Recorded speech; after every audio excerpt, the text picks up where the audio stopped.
In this third video regarding the fixed assets, I'll talk to you about the depreciation and how you can see this and you can view the journals. So if we go to the accountant and go to the fixed asset tab, you can see that we have 3 fixed assets. Now if we click into this first one here, we can see the overview and we can see the depreciation. We can see the depreciation that has currently been recorded, and you can easily click on the journals here that tells you what the debit and the credits are of each one. So it's nice and easy to be able to do a little audit trail.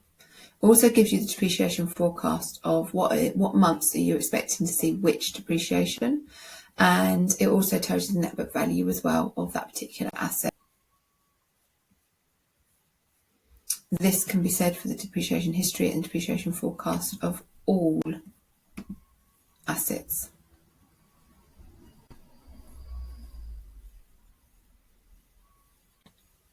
Now, should you wish to write off an asset, you can choose the asset that you'd like to dispose of and hit write off here.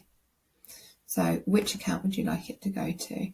So we need a expense code, and we can say profits / loss on disposal, an account code.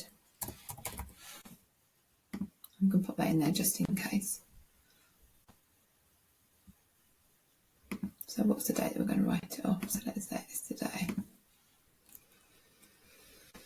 So we're going to say here that it was broke down and can be fixed.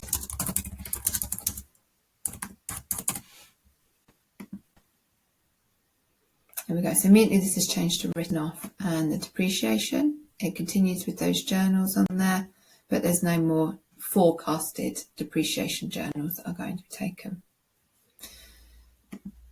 Now here as well, you get a different status because this has been written off. So you'll be able to easily ring fence which ones have been written off and which ones are still active.